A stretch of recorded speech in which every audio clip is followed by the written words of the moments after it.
여러분 안녕하십니까? 법과 공감, 오늘은 동성동본 불온과 관련해서 1957년에 있었던 이승만 대통령의 특별 담화문에 대해서 말씀드리겠습니다.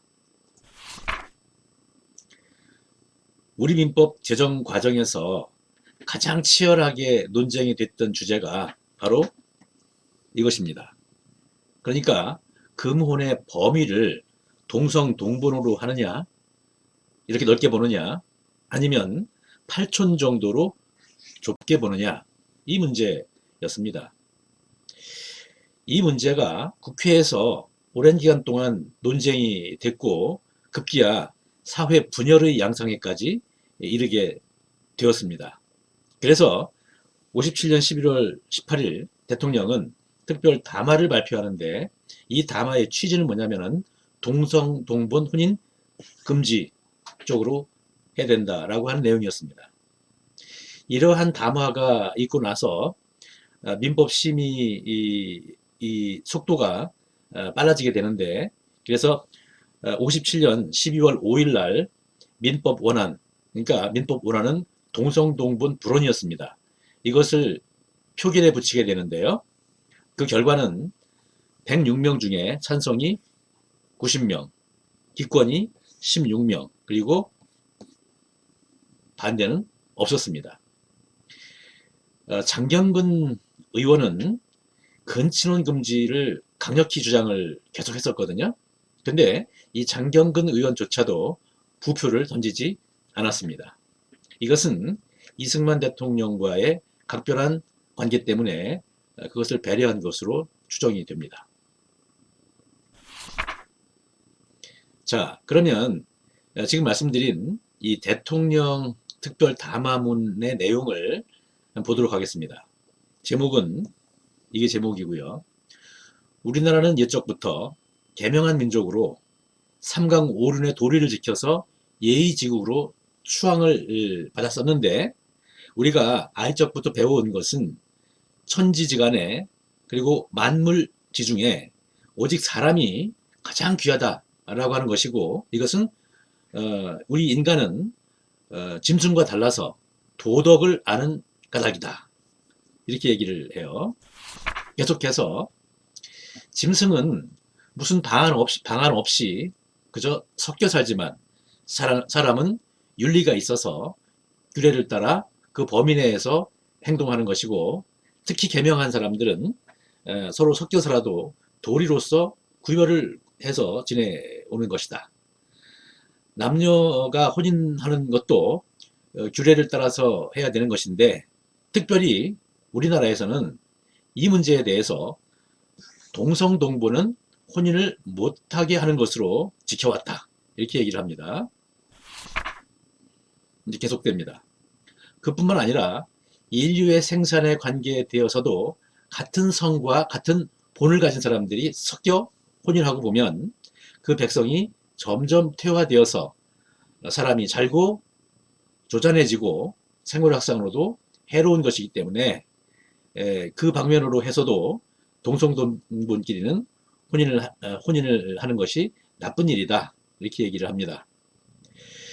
동성동본 사이에 이렇게 결혼을 하게 되면은 인종이 퇴화되고 또 세피가 섞이지 못해서 진전되지 못하는 이유로 해서 금지한 것이니, 이것은 옛적부터 도덕상으로나 생물학상의 견지에서 우리가 지켜나온 것이다, 이런 얘기를 하죠. 자, 계속해서 이렇게 얘기합니다. 지금 우리가 이것을 무시한다면 인류 덕이상으로나 생물학상으로 크게 분리할 것이니, 그것은 그저 법대로 지켜나가는 것이 옳고 좋을 것이다. 네, 여기까지가 대통령 특별 담화문입니다. 여러분도 어떤 생각이 드십니까? 네, 요즘 감각하고는 많이 다르죠? 네. 자, 평가를 해보겠습니다. 사실 대통령이 이 문제에 대해서 특별 담화까지 발표했다라고 하는 것은 요즘 감각으로는 상당히 거리가 있는데요. 대통령만 이런 얘기를 한 것이 아니라 민법안을 기초한 김병로 당시 대법원장도 이 담화문과 유사한 취지의 발언을 국회에서 합니다. 바로 이 내용인데요. 한번 보시죠. 어느 나라든지 처음에는 가까운 근친 사이에서만 교제를 해서는 안 된다고 하다가 인문이 발달해 갈수록 그 범위가 넓어진다. 서양 각국도 도덕 윤리가 향상되고 생리학의 연구가 발전함에 따라서 차차 우리나라를 모방할 것이다.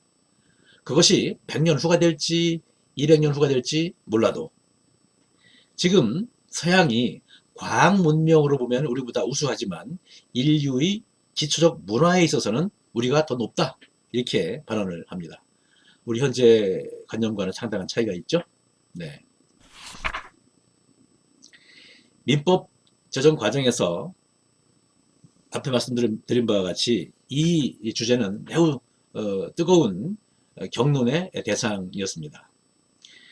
이러한 상황은 국회 속기록의 양을 봐도 충분히 알 수 있는데요. 동성동본과 관련된 그 내용이 국회 속기록 중에 최다입니다. 가장 많습니다. 그래서 채권편 전체에 대한 기록의 한 10배에 해당하는 기록이 있습니다. 그런데요, 이것은 찬반 의견이 팽팽해서가 아니라 동성동본 불온의 이 당위성을 역설하는 그런 국회의원들의 발언이 주류를 이루고 있습니다. 근친혼 금지 쪽으로 얘기한 그 의원은 극소수였습니다. 이 민법 이 제정 당시에 동성동본 불혼이라고 하는 이 관념, 이것은 당시에서는 단순한 혼인 제도가 아니라 민족 자존의 표상으로 받아들여졌던 것 같습니다.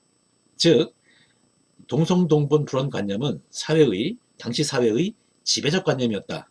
이렇게 이해를 할 수 있겠습니다. 민법 809조가 동성동본 불혼으로 이렇게 제정이 됐는데 이 809조는 제정 직후부터 개정 의견이 개진되기 시작했습니다. 사실 당시만 해도 약 3만 커플의 소수자가 동성동본 커플이 있었거든요. 촌수를 알 수 없는 남녀가 동성동본이라고 하는 이유 하나로 혼인이 무효가 된다. 그리고 거기에서 출생한 아이는 비혼생자가 된다라고 하는 이런 문제가 있죠. 상당히 불행한 일이죠. 그래서 당시에 동성동본 부부가 차별을 이유로 외국 망명을 신청을 해서 허가된 예도 있습니다. 우리나라에서는 너무 차별을 받기 때문에 못 살겠다라고 하는 이런 얘기죠. 네. 지금 생각하면 상상이 안 되는 일인데 그때는 이런 일이 있었습니다. 이런 그 논의가 계속 진행이 되다가 1997년 헌법재판소에서 동성동본 혼인 규제 이 문제, 이 규범에 대해서 헌법 불합치 결정을 했습니다. 여기에 따라서 2005년에 민법이 개정되어서 근친혼 금지 취지로 현재 규정이 되어 있습니다. 그러니까 8촌까지만 결혼을 못하는 걸로 이렇게 개정이 되어 있죠.